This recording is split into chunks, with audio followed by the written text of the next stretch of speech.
Hi y'all, you ready for some solo RPGing?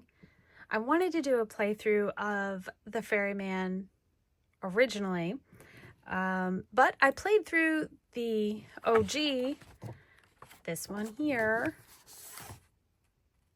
on my own. And then I decided, well, why not do the expansion, the Wasteland expansion, in a video. So here's the deal. It is solo, and you can download the PDF, or you can get it printed, which is quite nice. The original uses, let me find it, a small map. There's Sprocket. The expansion has Sprocket and Gasket. So if you haven't played the original, I can give you a kind of a rundown. You take single turns. On your turn, you choose an action: travel, explore, or camp, and you roll dice for everything you do.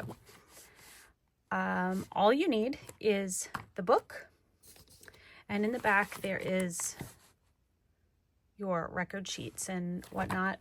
I printed off my vehicle record sheet. They have a couple different ones. They have ones with nice little boxes, but honestly, I like scribbling in it. It's fine. And then I printed off the map because I don't want to have to flip back and forth in the book. This is easy.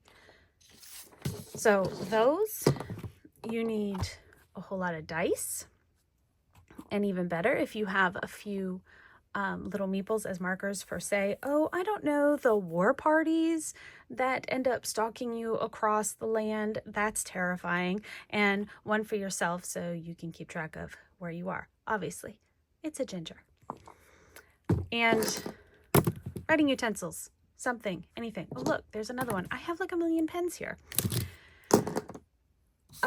So for the expansion, which is back here. I took my pen. I had it as a bookmark. Now I have to find it again. Nuts. Here we go. Put pen back in as bookmark. Okay, so there's some things that are a little different than the OG. And that is, we have optional rules. We obviously have another base camp where you can go, you can rest, you can do repairs, drop off some of your strays that you've picked up along the way. You can do scouting from there. You can also recruit some elite companions, and you can pick up your missions there. And you can barter, which honestly, I don't have a lot of success with bartering, but it's worth a shot. So, and then the optional rules, which I think I already mentioned. So the book is set up where you have tables. So we have your elite companions, you have your gasket mission table, and this is where the fun happens. And then there's some side missions and colony events table. Everything is rolling a d6. You don't have like all the dice, just d6. Sometimes you'll have to roll a few extra, especially if you are in combat and in bartering. But that's all you need. I mean, it's pretty cut and dry. Not dry in the sense of dry. I mean, just simple to pick up. So, side note, check out the artwork. I think that's Chris Mullins does it. Yeah. Very cool artwork, which is in the book. I'm not going to spoil it all. So let's get started. All right, so for the first order of business, we've got to break down your vehicle record sheet for you. So obviously, if you are traveling across the desolate terrain, you're going to need some rations. So make sure your crew has, food. You're going to need ammo because you're going to run into trouble. First aid, so in case your leg falls off, God forbid. And you're going to need fuel And it is, you know, you have to like Mad Max this. You need armor plating, which, you know, I had a joke a while ago. I had a really old vehicle that was just hanging out in the garage, and our running joke was we were going to totally Mad Max that. And well, priorities, you can't play all the time, so that's not happening. But still, it was a fun notion, and you know, we could have really done that. So okay, and tokens are your form of money. That is how you're going to pay for things outside of bartering. Passengers, now you have a max of 18, and your passengers are people you come across while you're traveling. Maybe, you know, a lost child, which does happen. Just random people that are also out just trying to survive. And on top of that, you have your companions, which is part of your traveling party. So, you know, some of the companions you can get in the original, which are pretty funny. Skinner was one of my favorites because, hold on, let me find it. Travel. Here we go. Companion table. Yeah. Skinner, he's like really sadistic, but he's quite funny. I like him. But there's a lot, and you know, if you come across a dog, save it. Just side note, save the dog. Okay, so we have to go back. Here we go. Your vehicle record sheet. Oh, I almost forgot. So yeah, Skinner's responsible for the effigies. They kind of dangle around your vehicle and scare off things. The scary things scare off the other scary things. That makes sense. Yes. Okay, so you are going to start off with a certain amount of stuff. So I'm going to fill that out, and then we will go over turns. Okay, so what I did is, sorry, I had to take a coffee break, so you missed the rolling. Just kidding. There's so much rolling. This is trivial. You roll 2d6 to determine how much you have in supplies, and then you have a set amount of gasoline that you start with, which is 75 gallons, and your armor plating is at a 50. And you get to roll for a companion to join your party, and I have Haggis, and they each give you a benefit. Some of them are really good, and some of them are just like Haggis, every time we explore, we gain 2 supply, which feels like a pretty good deal to me. Side note, not really side note, but covering the map just a little bit. If you look real close, there's little stars on some of those. Those are your mission sites. So you'll get a mission from base camp, and then you go to a location and complete the mission, hopefully, without running out of gas or being attacked or, oh, I don't know, getting stuck. There's lots of fun things that happen. And then you also have, see, there's symbols. We have a fuel can, we have first aid. I'm assuming that's rations. There's ammo. And then you can't traverse in these areas, or that one, or that one.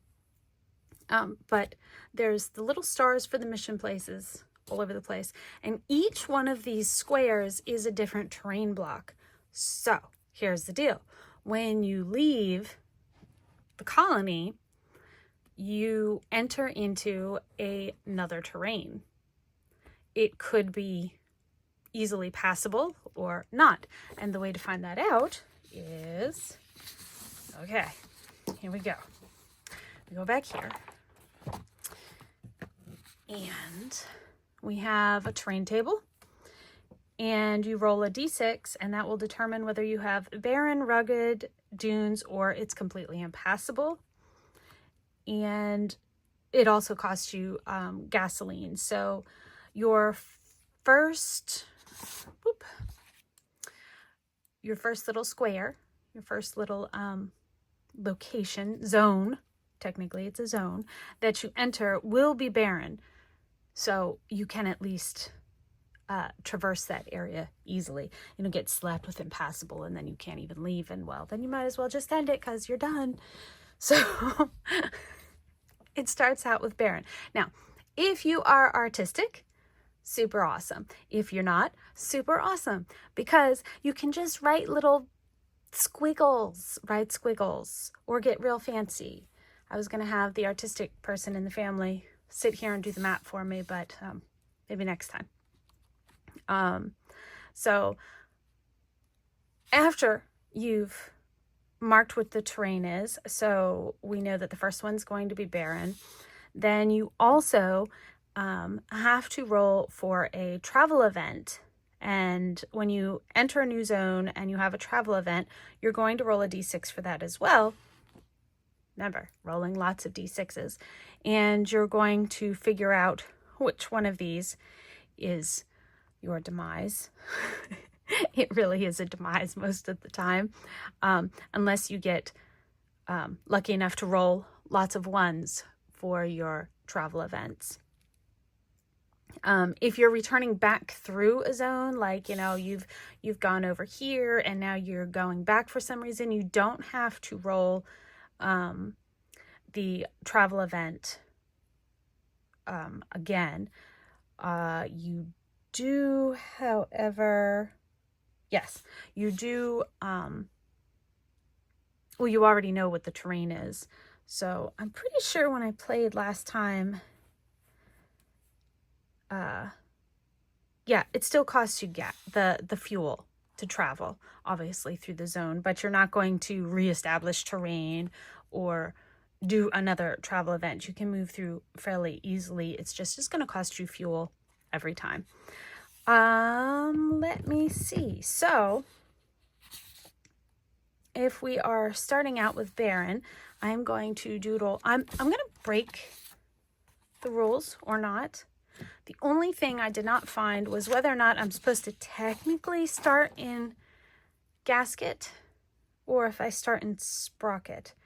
But I'm assuming, because this is the expansion, I'm starting in gasket.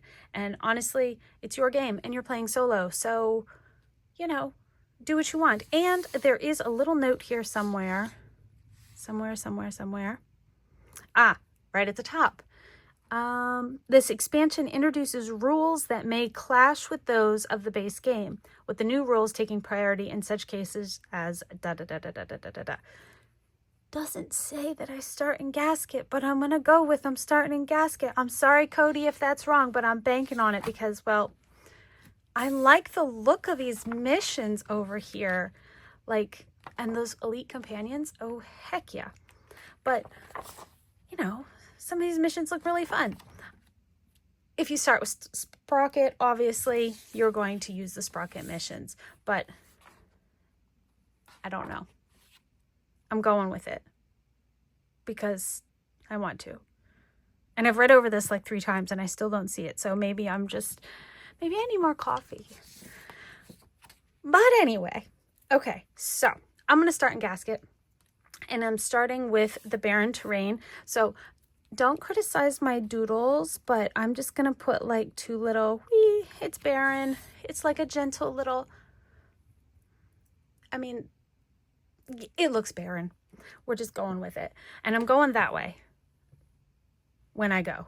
Am I going yet? I don't think I want to go yet. I think I need to let's see. So we get to travel, explore, or camp. So what do we want to do? And we have the optional rules. Oh, we have the optional rules. Let me see. You can apply any of these optional rules while playing. You can avoid the travel event. Yes, once we actually travel into that space, I'm just marking that's where I'm going, even though I haven't left yet. We could skip the travel event by spending an extra D6 in gasoline because, you know, everybody just wants to spend gas. I mean, you start with 75, but fun note, I guess we should get to the objective, you know, after you've completed whatever you want to complete. If you're just hopping around exploring, I mean, you miss out on the missions, but after you've completed some missions, you feel pretty confident, you've built up your supply really well, and I mean really well, unless you really don't care. I mean, but come on, you're supposed to survive. This is the apocalypse, you know, don't die. So, okay, you get, don't look at the, cover it up. You don't want to see all the fun stuff that happens there. I know what happens there because I've already done it. So when you get to the point where you are confident enough to leave the zones and, you know, leave completely off the map, gone, then you would go to the Exodus table. And it says, if you are reading this, it means you are ready to begin a journey into the unknown, seeking new territories that hold the promise of hope. Isn't that sweet? You're not feeling very hopeful when you get to that point because let me tell you what. Again, war parties, man, war parties. Whew, they're wicked. Okay, so you would roll 1 through 6, but a side note, you can keep rolling on the Exodus table to leave the map. Keep rolling on the table until your adventure comes to an end. If you have the keyword hope, you may re-roll any results on this table once. So, you know, go to town, just roll until you get out. I got lucky the first, let me see. No, first time I played, I got really lucky and I got out unscathed. One of the other times I played, no, 2 of the other times I played, I wasn't so lucky and, well, rest in peace. I did not make it. But it's super fun. So, okay. You can't look at the Exodus table, so I need to make sure I don't that'll spoil all the fun. Don't look, peek. Okay. It's right before this page, so we're not going to go there because I don't want you to know how, you know, it ends. Okay, so where are we? We are traveling. Not traveling. We're not going to travel yet. Move the dice. Okay, so in Gasket,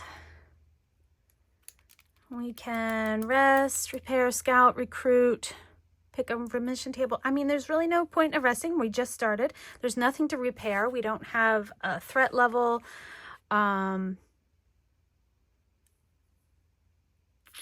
We could recruit an elite companion, I guess. Maybe. I don't know. Let's see how much these guys cost. Is it even worth doing yet? It might be. Let's see. They are tough and cunning survivors. Each one has a health point of 5. Oh, yeah. Your companions, they die sometimes. That's the other thing about the end. If you run out of any of your rations during the Exodus, you're screwed. You die.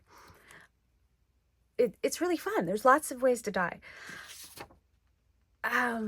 So your companions and actually your passengers, like the strays that you pick up on the side, they have HP as well. And I want to say it's really low. Hold on. It's like 2.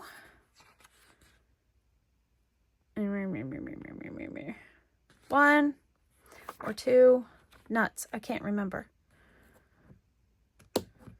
Oh, I think it's 2. It could be 3. Oh, passengers. Here we go. Yeah. No, it is not. Helpless survivors, simply referred to as passengers, have a health point of 1. And your companions, your OG companions, have a health point of 3. Your elites have a health point of 5. So you can, I know it sounds terrible, but you know, if you're being attacked, you can, well, it's sad, but your passengers could just like take the heat and die. I mean, you really don't want to do that because there is benefits of bringing passengers back to the colonies. But, you know, sometimes it gets a little crazy. And war parties, sometimes they just, you know, sometimes die off. And it's sad. But side note, don't run out of ammo. And that won't happen. Let's see. Okay, so we figured out the passengers.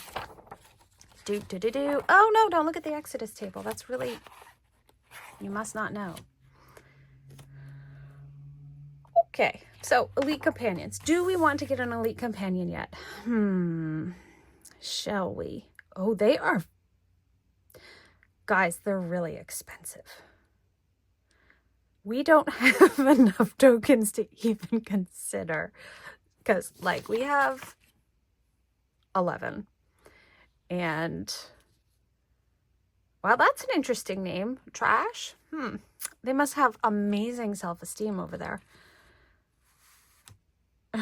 Trash gathers all kinds of junk. Okay. These are very expensive. So we probably won't be picking up any of those anytime soon. Probably need to earn some tokens. There's a relatively tamed dust dog. Oh, we only need to spend 2d6 in tokens or supplies to recruit. Yeah, we only have 11. I mean, that won't work. We gotta wait. And Roach and Frey. Oh, okay. Expensive. Well, I think if it goes like the original, you'll probably come across the dog or dogs in one of the mission tables. And that's when you'll pick these up. Your regular elite companions are 1 through 6, and they are expensive. 40 tokens, 50 tokens. Whew. Yeah, we're not ready for that. Okay, so we're not doing that. I guess we should just hop right into a mission. We could also scout. And scouting is nice because what you can do is while you're hanging out here or in Gasket or Sprocket, you can scout, pick some zones, or I should say a zone, one at a time, an uncharted one, and you just roll your d6 to determine what terrain that would be. And that can be helpful, especially if you are low on fuel and need to make sure you can get out. I mean, I haven't had any trouble with that yet. It seems like, you know, I go in and out the same way, unless for some ridiculous reason I end up with really bad terrain surrounding my entry and exit point, and then, you know, you got to go all the way. This is problem. Cody, why did you put that right there, man? What if I get stuck? Then I'm gonna go all the way around. Ugh. Well done, well done. Okay, so we're not doing that right now either.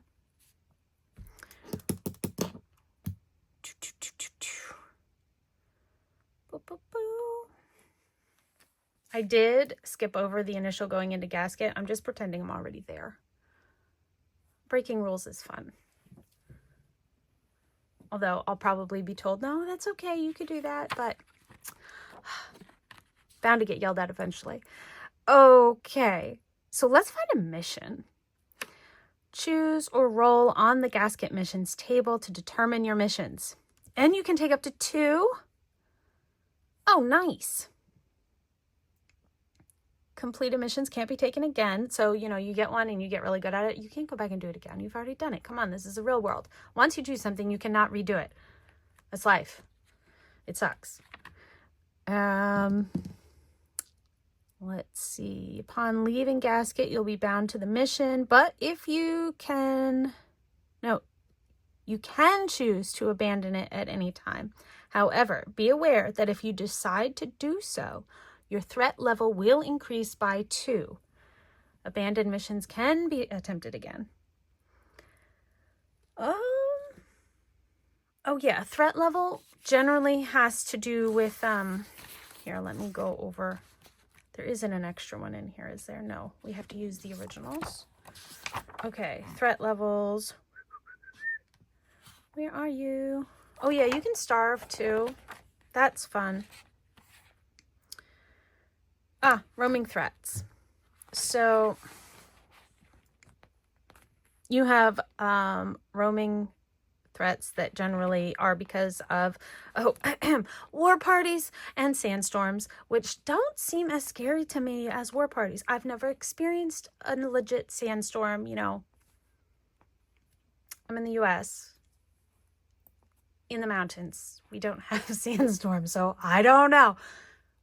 Although I'm sure someone could fill me in on that. That is probably pretty horrible. I've watched Dune. I mean, I know that sandstorms are bad. It's just, I don't have to deal with that. So I really focus on those war parties, man. They are, that I can understand.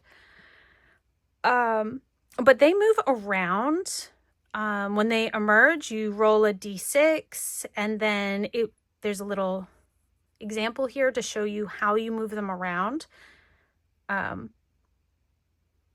Yeah, you don't want to get caught in any of those. So that is those. What was the other thing I wanted to tell you? Oh yeah, I was headed to threat levels and I got to stop with the roaming threats. Okay, here's your threat levels. The choice you make while playing can increase or decrease overall threat level in the Wasteland. Yes, your beginning threat level is 1.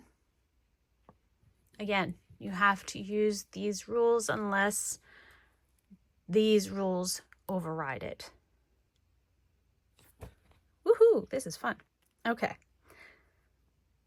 So if your threat level is 0 to 1, your enemy's attack mode is zip 0. Yeah. Okay. Did that. We're good. So, where were we? We were going to try to go get a mission, right? Yes, we are going to get a mission. Hold on. You can roll for jobs on both the side mission table and the standard mission table. I think I read that already. And apparently, I don't want to get Pops as my companion, because then I won't be able to avoid the travel events. So I don't want him. And we can avoid combat if we bribe the you can bribe your bandits. Okay. Has anyone tried to bribe the bad guy? I feel like this is a really bad joke and I should no. Bribing always works. Okay.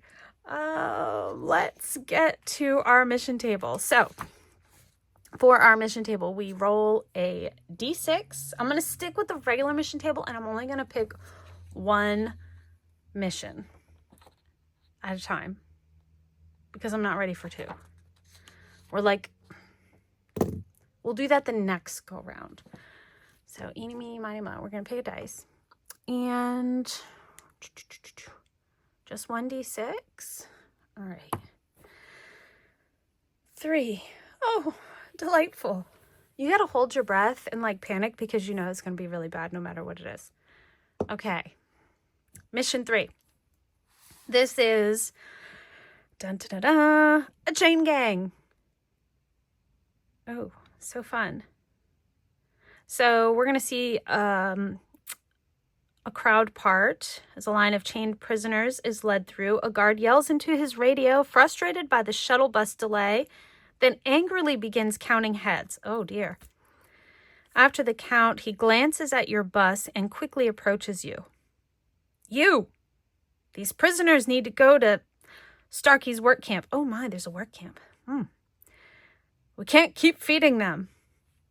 And we'll pay for the transport. Sweet.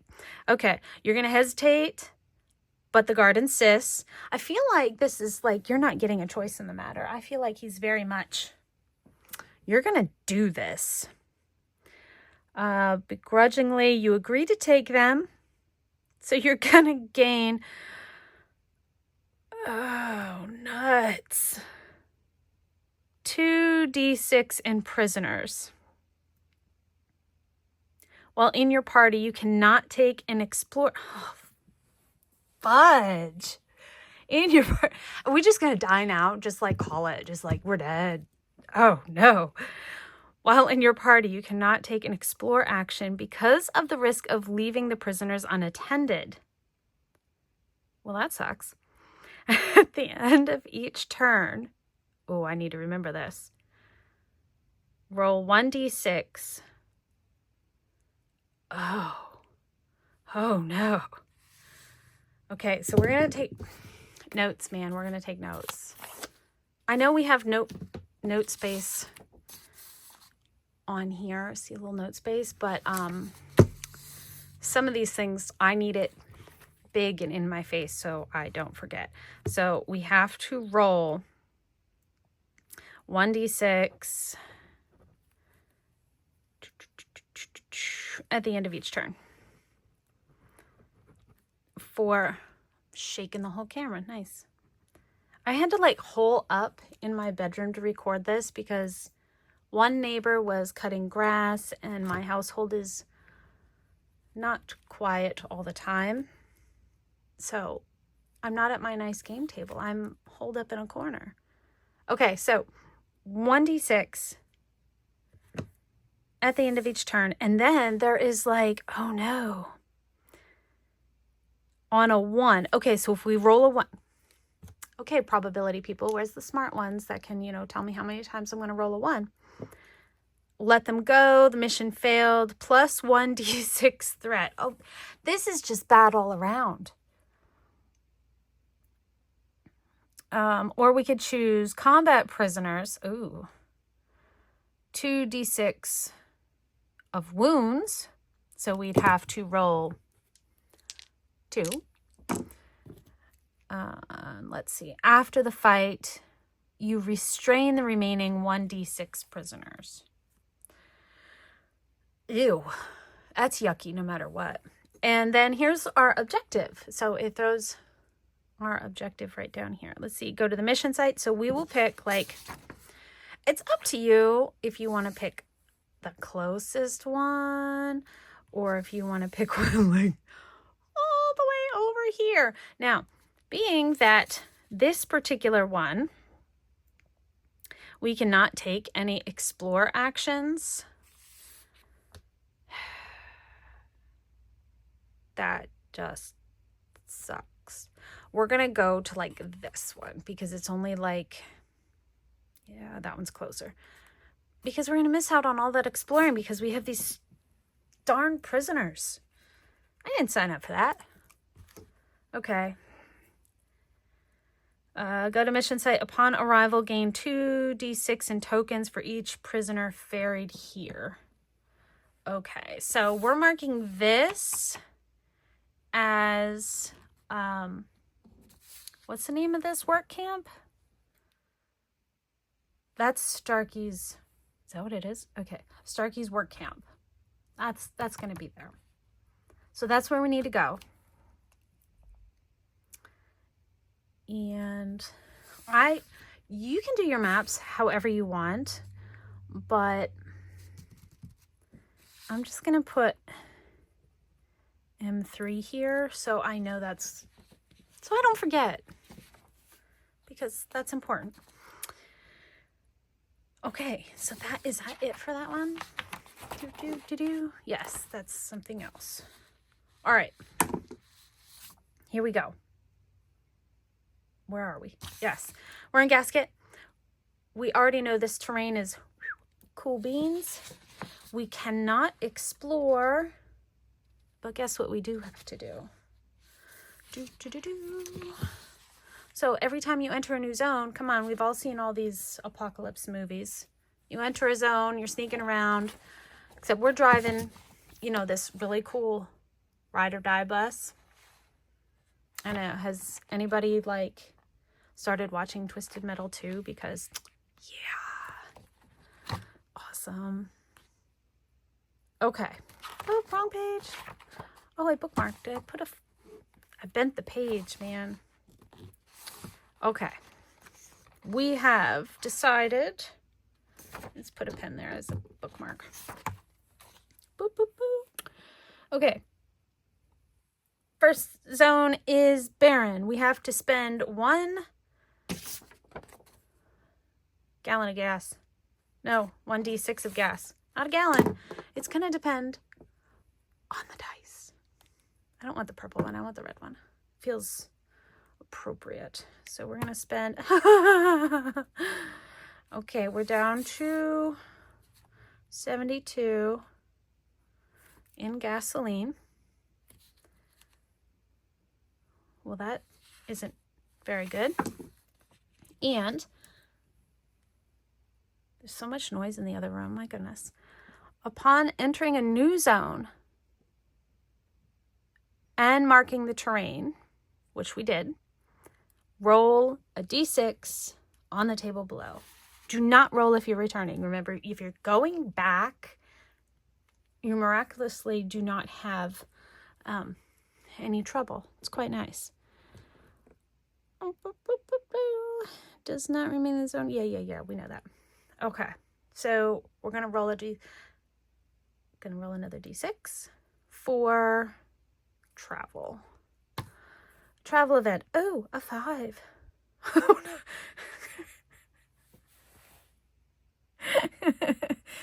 Come on. We couldn't just start out easy, could we? Oh. Okay, so 5.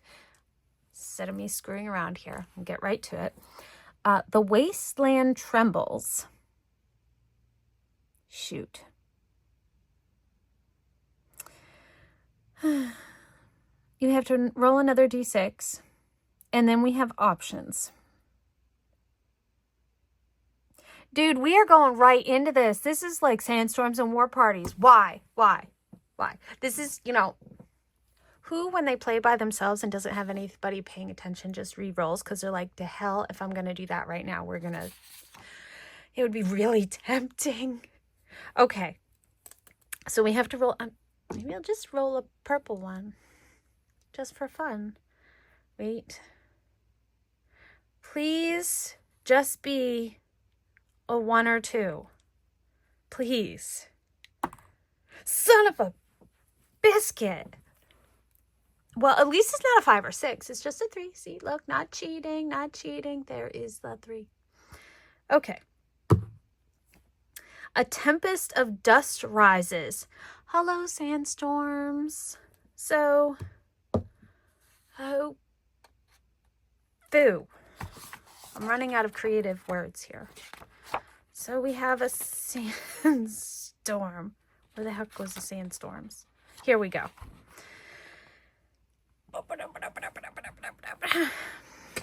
What did this say? Yep, it's a sandstorm.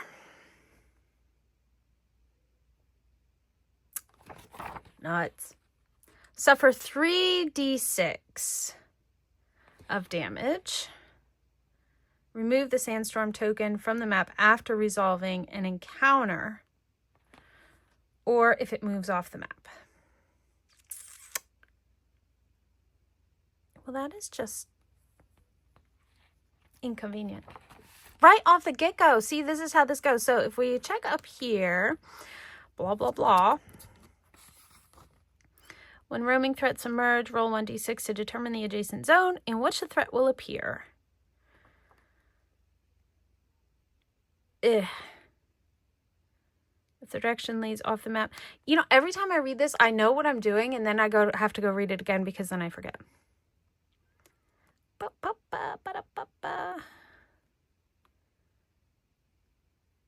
Okay, so we're not being hit by the sand, or are we? Are we?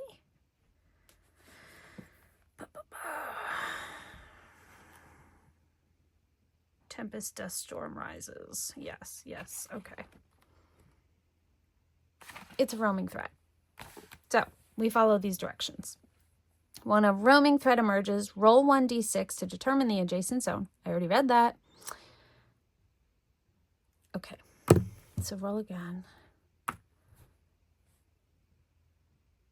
5. Boop, boop, boop. Okay. Adjacent zone with blah, blah, blah, blah, blah. At the end of each turn, roll determine the direction. Oh, it doesn't work if I'm rolling a 5, does it? Or does it? Hold on. Let me get, like, figured out. Compass. Zones. Blah, blah, blah. You know, it's only been, like, when's the last time I played this? 2 or 3 weeks ago? Was it a month? I don't know. Where'd the month go?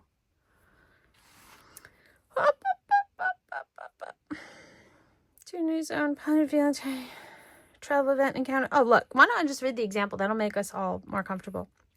Encounter a sandstorm nearby. You roll a d6, which determines the sandstorm was forming to the south of your location. Wait.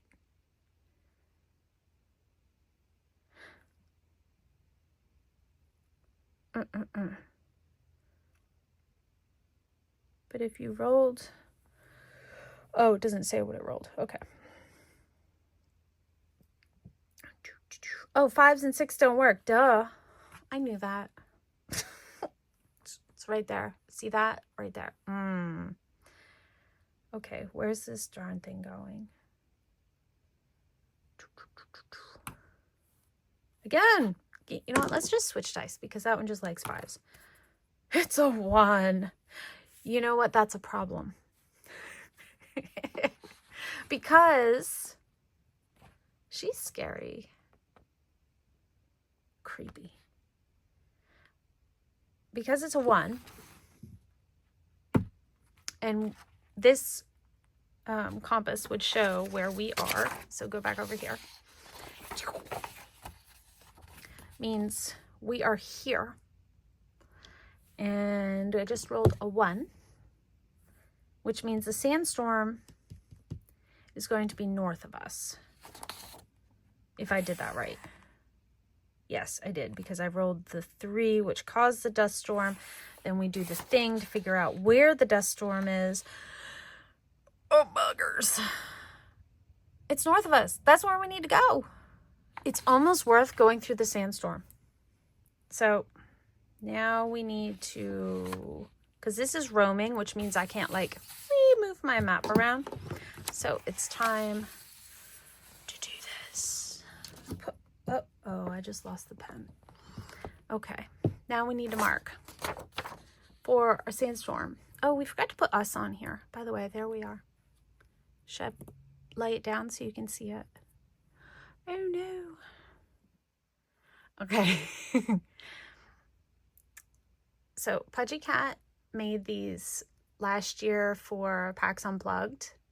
They're these little 3D printed, oh no, kitties. There we go. That's our sandstorm. It's a sandstorm of cats. So it's right there. That is very inconvenient. Ugh. Which means I guess we're going to have to go. See, I shouldn't have wrote that M3 there yet because I was way too overconfident. I still want to go there for the work camp because I'd like to come over here and get those rations. So that's fantastic. Okay, let me take a coffee break. I don't want to look at her anymore. She's scary. And then, oh no. And then we will pick up with the sandstorm.